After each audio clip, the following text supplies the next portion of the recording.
Hello guys, hello. This is for Scorpio from July 16 until July 31 of 2025. Scorpio. Panoorin mo Scorpio yung Pisces and Cancer, baka makaresonate ka sa kanila. And doon sa mga Scorpio na palaging nandito sa akin videos, thank you sa inyo lahat. Yung mga bago, thank you sa inyong lahat guys. Okay, Scorpio. This is general reading. Tingnan natin, Scorpio. First two cards tayo. Stargazing and protect your dreams. Scorpio, this last 2 weeks of July, sinasabi ng bara sa'yo na napaka-importante yung kumbaga paniniwala natin. Okay? Like kasi itong stargazing na to, hindi siya literal na yung parang bata, 'di ba? Na mag-stargaze ka na kasi kung nasa city ka, wala ka namang makikitang star, 'di ba? Buti kang sa probinsya, ganun. Etong stargazing na to, this is about wishes and dreams na parang sinasabi ng barahan na to na huwag kang mawala ng pag-asa, Scorpio. Kumbaga, huwag mong aalisin sa buhay mo yung pangangarap. Huwag mong aalisin, hindi ibig sabihin may asawa ka na, may anak ka na, puro na lang sila asawa, anak. Make sure na meron ka pa rin na pangarap para sa sarili mo. Make sure na meron ka pa rin na minimithi para sa'yo. Para sa'yo. Like for example, mga pangarap mo sa buhay, ganito.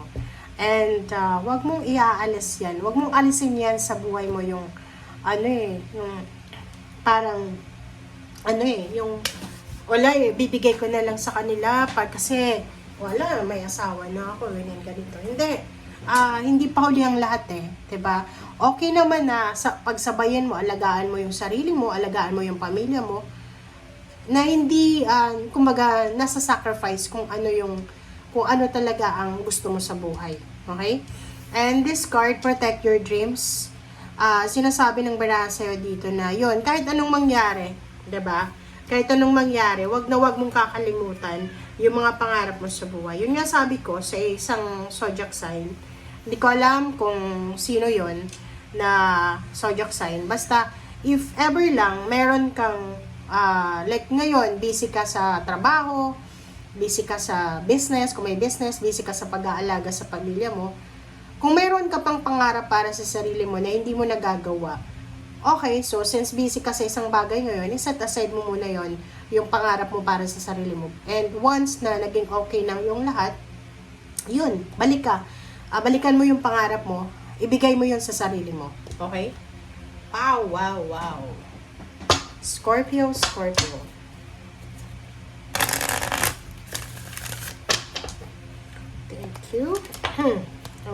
Sorry.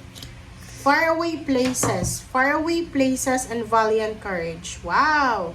Congratulations, Scorpio, kasi these two cards na to ay nagsasabi na ihanda mo ang sarili mo. Get ready for new horizon.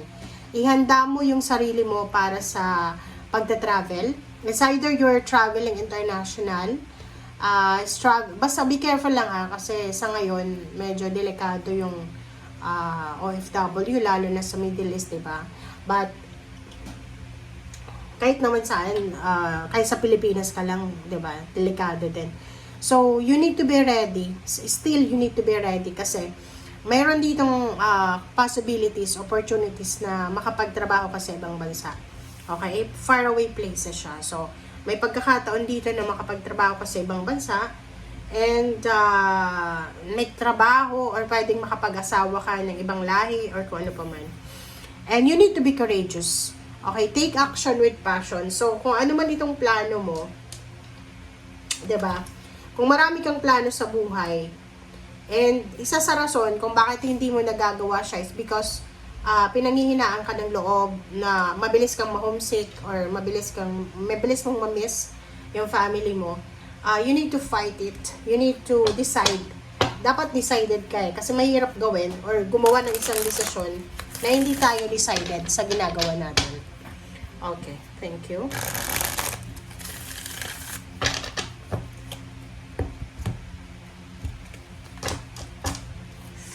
Okay. Wow.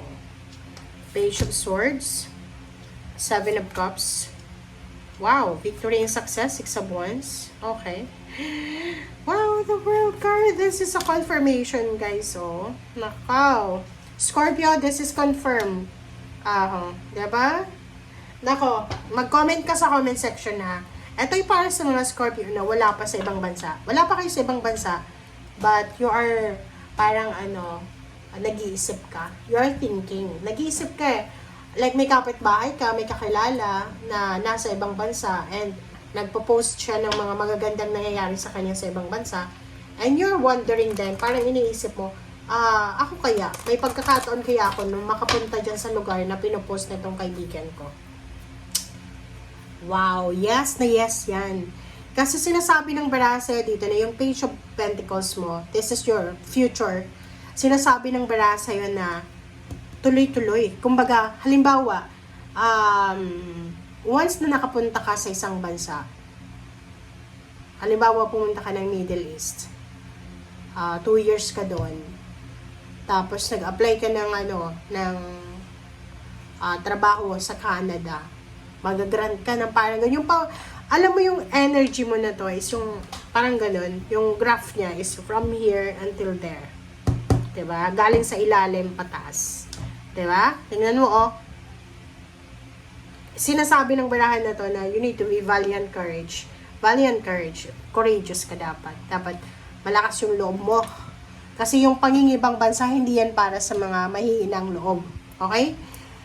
Doon tayo sa prangkahan na kung mahina yung loob mo, huwag ka nang magbalak na pumunta ng ibang bansa. Okay? Kasi mahuhomesick ka. And one of the parang reason kung bakit nagkakaroon ng mental problem yung tao is because of homesickness. Na hindi nila kayang i-manage. So, kailangan natin na yung mga depression, anxiety na yan, nagsisimula yan sa pain and heartaches na maliit. Diba? Yung parang nagtatampo ka kasi nasa malayo ka. So, you need to prepare yourself. So, bago ka magplanong mga ibang bansa, if you are a first-timer, mag-isip ka muna. Okay? Seven of Cups, you have choices, option, decision. So, kahit saan pumunta ka, sa kahit anong bansa, kahit saang lugar ka pumunta, Scorpio, magugustuhan ka ng mga tao sa paligid mo. Because madiskarte ka, masipag ka, magaling kang makisama, malinis kang tao. Yun yung pinakamaganda sa Scorpio. Kasi yung Scorpio talagang sila tidy talaga sila. Sa loob ng bahay, sobrang linis nila. Diba? Parang ganun. Six of Wands, victory and success. Sinasabi ng baraha sa'yo na yung tagumpay na to, makukuha mo to sa ibang bansa. Diba? Kung hindi ka siniswerte dyan sa Pilipinas, suswertehin ka sa ibang bansa. Kung hindi ka naman siniswerte sa ibang bansa ka pa siswertehin. Knight of Cups, sinasabi ng baraha sa'yo na if you're single, Scorpio, posibleng meron kang manliligaw or magkakaroon ka ng manliligaw na ibang lahi, magkakaroon ka ng love life na from international. Okay, wow.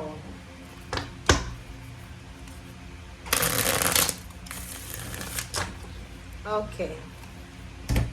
Tingnan natin. Confirm na natin, Scorpio.